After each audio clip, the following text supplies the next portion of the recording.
But I'm thinking, why would he lie to me? And why would he take a kid to Las Vegas? Because of course, they kids can't go in casinos and things like that. But I do remember Pork Butt saying that they was going to have a family outing the day after the fight, and they was taking the family to I don't know if he said it was a cookout or something. They was doing something or whatever. But however, nonetheless, Jamala story matches Kenya Ware's story of and Sharitha's story of Suge did drive out there to Vegas with his 4-year-old daughter. Well, she was 4 at the time. You know what I'm saying? So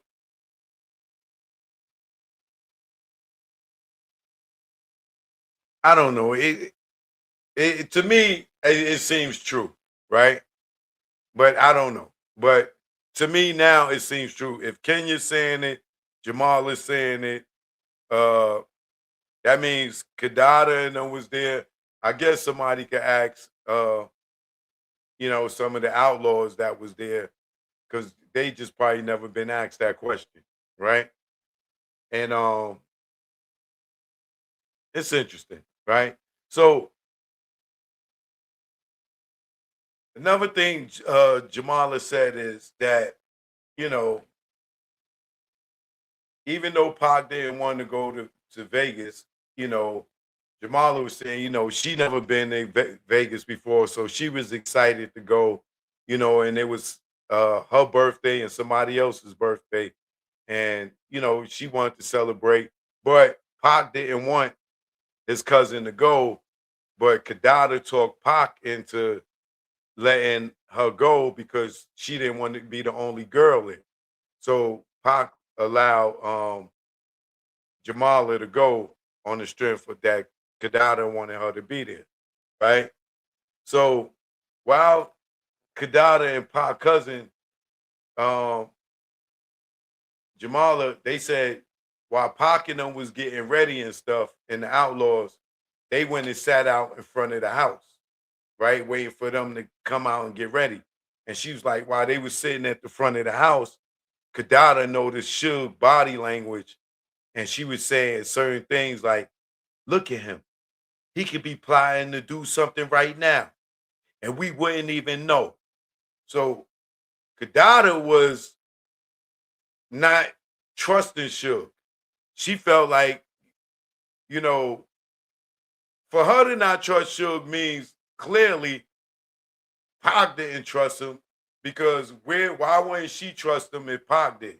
And then remember, we got to go back to the Snoop incident in New York, where Snoop went on the radio with Angie Martinez and said that he didn't have no beef with Puff and Big.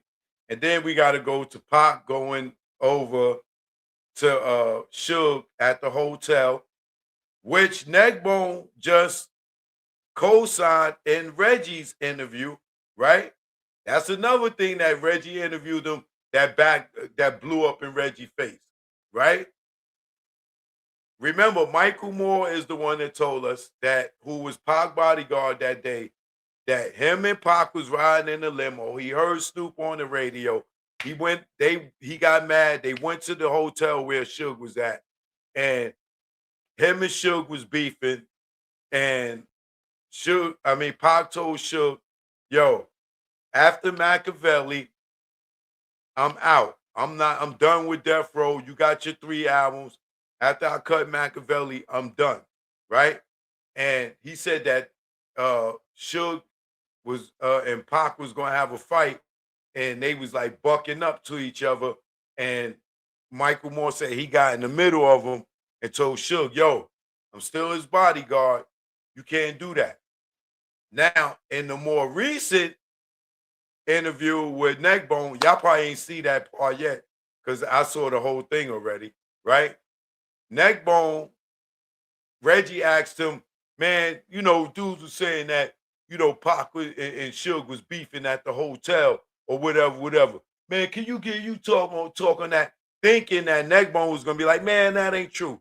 And Neckbone was like, yeah, man. that was the first time I ever seen Pac and Suge like getting ready to get into it. And he was like, yo, Suge was like pressing up on Pac, but then he wrote it off like, man, but you know, brothers fight all the time, man. One day, man, we could be at odds with each other. 3 days later, man, we buddies again. But yeah, they was getting ready to get into it. Now y'all could go and watch that. Neckbone say that himself. So that goes to prove that for all those years that video been out. Shout out to RJ Barn, right? That video been out there with Michael Moore, right? Saying that Tupac and Suge was going to have a fight. Neckbone just co-signed that, right? And then after that fight that he was going to have, that Michael Moore broke it up. Tupac says to the other security dude after he told Suge he done with death row and all that, that he was a dead man walking, right? Now, why would Pac say, knock on wood, man? I'm mad he marked himself like that, but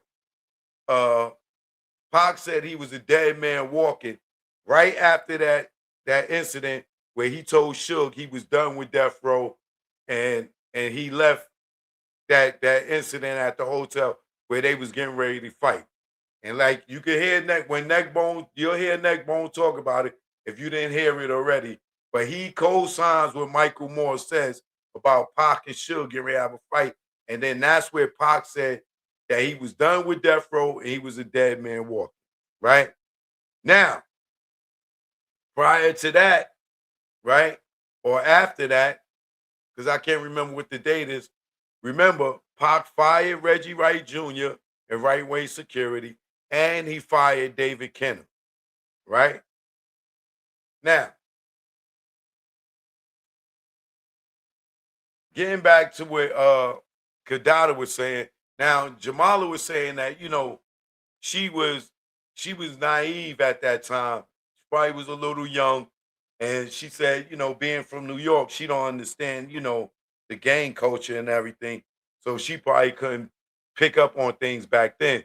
But she like, in retrospect, in hindsight's 2020 now, when she looked back at it, a lot of stuff makes sense to her, right? But she said Kadada was on it back then. And, you know, she said they were sitting in front of the house and she was like, look at him. She said Suge was in the car, leaned back on the phone, and she looking at his body language. And she like, look at him. He could be plotting to do something right now, and we wouldn't even know, right? And, you know, Jamala was saying she wasn't really paying attention, but in retrospect, you know what I'm saying? It all makes sense. It all made sense later, right?